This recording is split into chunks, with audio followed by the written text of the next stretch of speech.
Kasi yung ano ni mama, walang CPR daw, walang code, kaya hindi kami makahingi ng tulong. Meron na siyang GL. Ang bill, ang kwentada, 300,000. Ang kulang na lang, 45,000 para maopera. Ang gusto, buo. Opo, kasi hindi sa loob sir na kaya nahirapan kami. Sa Pacific po, babayaran.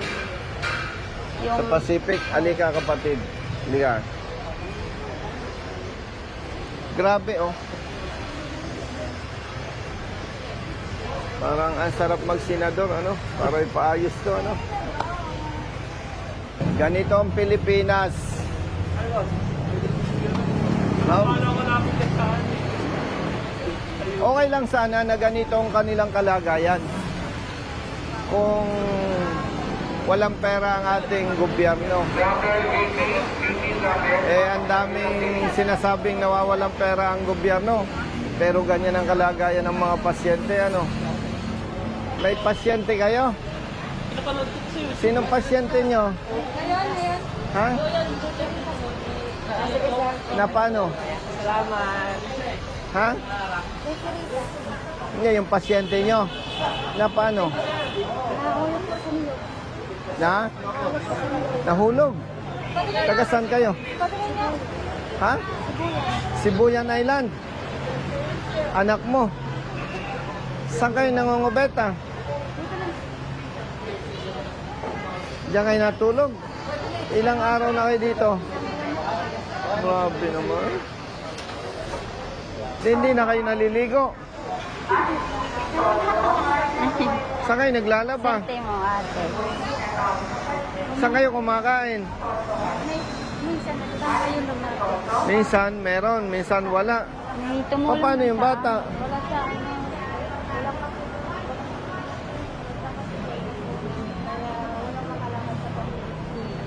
Nakakapayak naman ang kalagayan ng mga kababayan natin.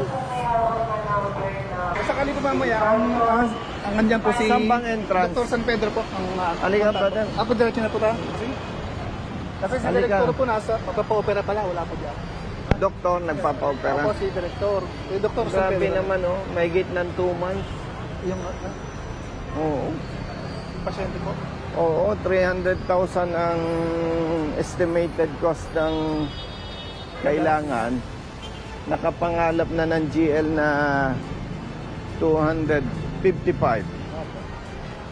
Ginagawin niya. Ba't tayo pang operahan? Hindi ko po masasagot. Hindi mo masasagot yon. Kaya nga...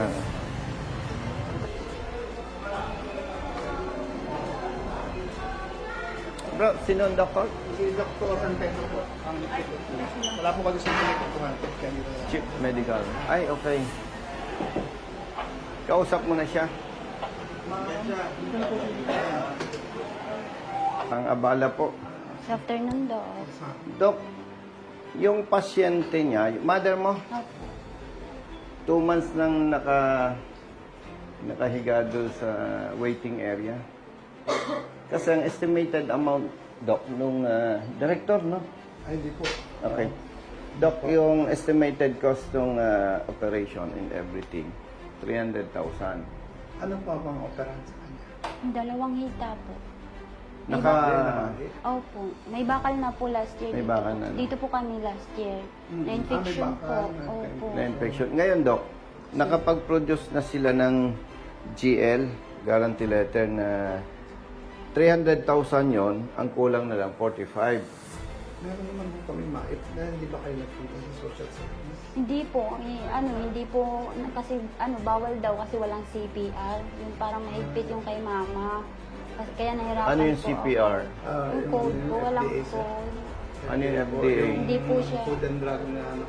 Bawal kasi ang gobyerno bumili ng bakal. Pag walang... So, ano ang plano natin sa kanya? Po.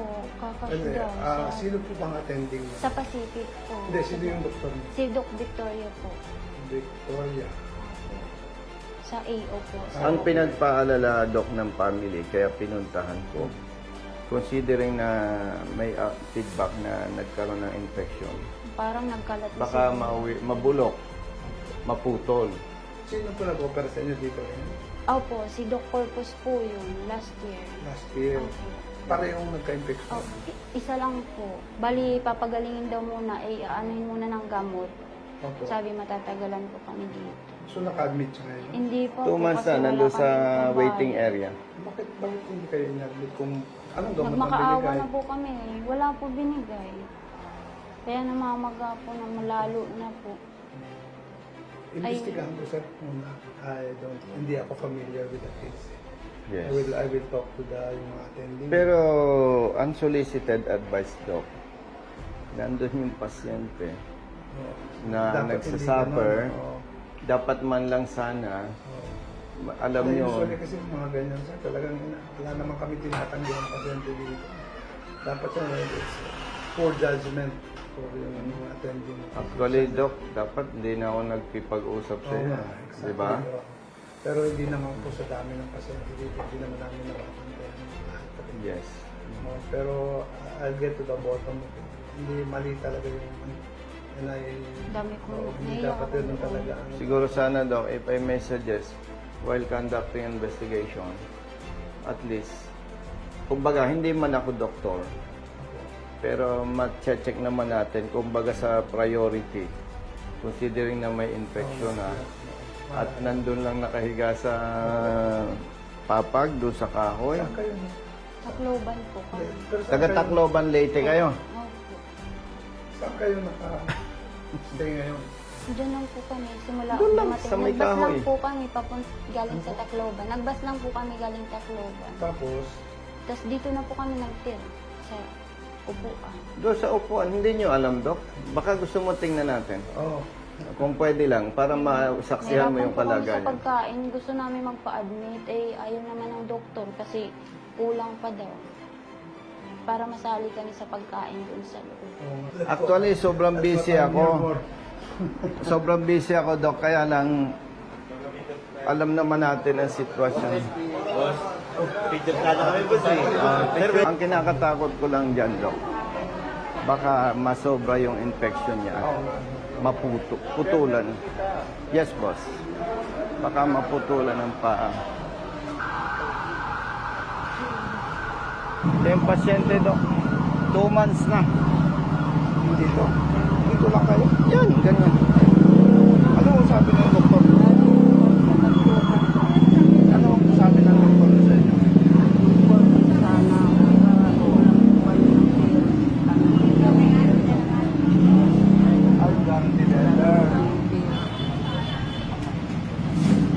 Ate, taga saan ka? Tacloban, Leyte. Eh ganito, no? Gusto ko lang alam ni Doc, no? Yung 45,000 para sa akin bilang congressman, eh maliit lang yan. Ang problema lang, yung pondo ko para sa medical assistant, pinutol. Wala akong pondo. Kaya itong problemang ito, ilalapit ko sa mga kaibigan ko. Sir, may other sources of funding naman po kami. Yun, salamat. Ayusin na lang para hindi na kayo Salamat. mababahala. Kasi ang kinakatakot ko dito, Doc, baka masobrahan yung infection at putulin. Eh, kawawa naman. Paano natin ngayon para ma-evaluate natin ng mabuti? Kung kailangan i-admit na, ay hindi po. Hindi, kaya binanggit ko nga kay Doc na dapat mabigyan agad ng atensyon kasi kung mapabayaan yan, ay masakit, di ba? Masakit naman kung puputulin. Eh, bata pa. Oh. Dok, ito, oh, taga Sibuyan, Romblon. Yan mo, may batang maliit.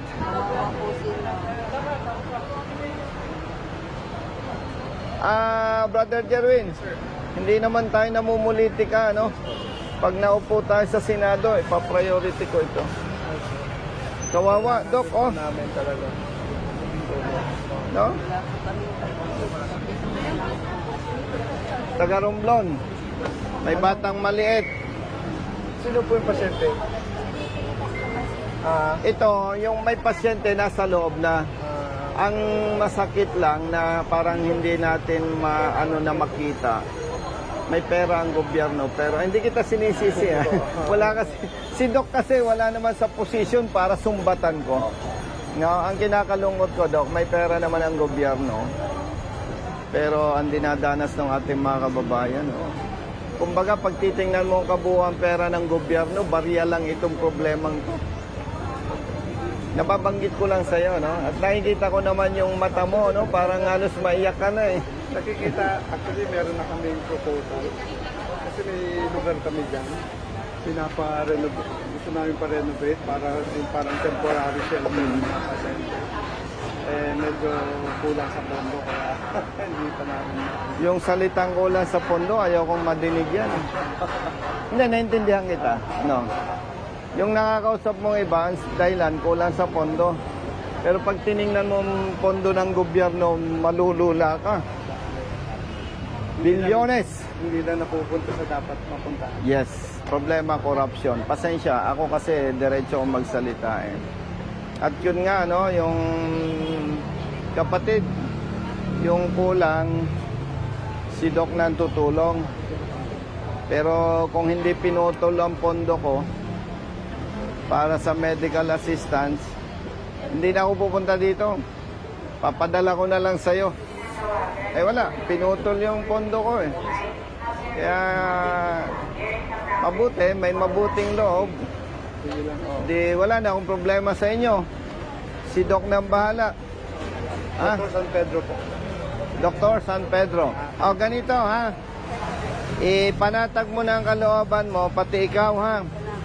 Si Doc San Pedro na yung kausap natin. At ang hinihiling natin, habang pinaimbestigahan niya yung sitwasyon ninyo, yung kalagayan ninyo, nire-request natin na as soon as possible, pinakamabilis na panahon, mailipat na kayo doon. Pero, Dapat 14, eh, wala kaming pambayad. Ngayon, schedule ulit. napausad ng napausad. Sige lang.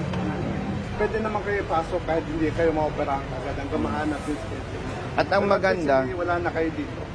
Sa hospital na kayo. at ang maganda, kung nasa loob kayo, baka may kailangang medication, makakabuti. No. Hindi, wag mo na kalimutan mo na yung kausap mong doktor. Ha? Ako na po. Kalimutan mo na yon. Ang kausap mo si Doc San Pedro na. Kasi pag laging sasabihin mo ayaw ni doktor, magagalit ako sa'yo kasi nandito na si Doc San Pedro eh. Lahat ng kausap mo, kalimutan mo na. Ang kausap mo na si Doc San Pedro. Ayos. Wala ka nang babanggiting ayaw ni Doc, nabago. Wala nang ganon. Malinaw sa'yo. Malinaw sa'yo, ha? Ha? Pasalamat sa Diyos. Ha? At pasalamat kay Doc San Pedro. Yung sa inyo, hindi natin pwedeng ipabalik at lahat kay Doc. Ang mahalaga, yung pasyente ninyo nasa loob. Yung kalagayan ninyo, walang kakayahan si Doc na ayusin yung kalagayan ninyo. May limitasyon din siya. Kaya nga sabi ko kay Brother Jerwin, kung loobin ng Diyos, suporta ng taong bayan, maluklok ka sa Senado, ipapriority natin to. Ha? Tis-tis lang. Ha? Yung bata, oh, nakakaawa. Pa-picture kami. O sige, sama natin si Doc. Pero kayo, San Miguel, Leyte. O, lilinawin ko ha. Yung mga nakaraan, kung sino mang kausap mo, kalimutan mo na. Tapos na yon. Basta ang kausap mo, si Doc San Pedro. Okay? May number naman ako sa'yo. Kumustahan na lang. Panatag mo ng kalooban mo. Swerte mo na tiyempo natin si Doc San Pedro. Okay? Ha? Sige. May hanap buhay ka ba bago ka nadala dito? Sa bahay lang. Ay, ikaw. Nag-aalaga. Sige. Nagbibigyan lang sa akin ng pagkain. May nagbibigay. Pag nagbigay ako, baka makasuhan pa ako ng Comelec. Ano? Nakakatakot ang Comelec eh. Ang Comelec, makapangyarihan eh. No, baka malasin. Pasensya na ha. Okay lang. Ganito, pagka may advice na si Doc, pwede na kayong umuwi ng Tacloban, Leyte, San Miguel, Leyte. Ha? Hindi, huwag niyong problemahin yung follow-up. Pag sinabi ni Doc, pwede na kayong umuwi. Tawag kayo sa office ko. Problema ko na kung paano kayo ipapahatid sa Leyte. No? Ha? Okay na. Balitaan niyo ko. At ipapahatid ko kayo sa Leyte. Gusto mo sa barko, sa aeroplano? O, sige. Aeroplano. O, sige. Sige. Tapos na yung mga kapalpakan, ha? Si Doc San Pedro ng bala. Doc, salamat. Chat mo lang ako. Yes. Message. Hindi sana ako ng tulong para sa father ko po kasi kailangan din po operation niya ngayon. Operation. Opo, para doon sa ano niya. Pinauwi Magkano? po muna kasi nasa 180,000 po yun. Ganito, ha? Kailangan po kasi talagang ma-operahan. Magiging matapat ako sa iyo, ha? Pinutol sa Kongreso ang aking pondo. Ibibigay ko sa yung number ko. Hihingi tayo ng tulong sa iba. No, wala akong pondo eh. Pinutol ang pondo ko. No? Sige sir. Hindi ko na ikukwento sa iyo kung bakit pinutol ang pondo ko. Secret. O, akin na yung telepono mo. Sige po. Ito sir, kunin ko na lang. Ayun, kay boss. Sige. Yung akin na. I-number niyo na. Nasaan ang father mo? Nasa bahay po ngayon. Kasi Taga saan ka? Taga Taguig pa po. Tagig. Opo. Hindi naman nalata sa yung stress ka. Kasi, Kasi ayaw kong i-ano kay Doc. May problema pa kami o doon. galing po kasi kami na dito nung last week. Pinauwi muna kasi kami. Anong operahan siya? Dito po yung sa ano niya, binti niya. Na paano? Nagkaroon din ng bali yung buto po. Kailangan din po ng ano ng bakal.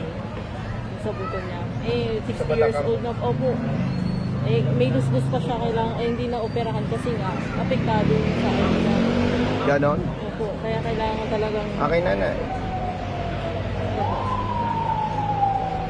Brother Jerwin, picturean mo at manghihingi tayo ng ibang Yes sir.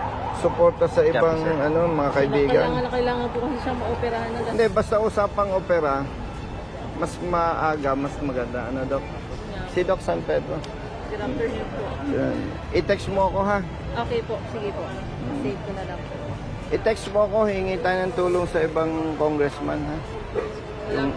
Yung hindi naputol ang pondo, ha?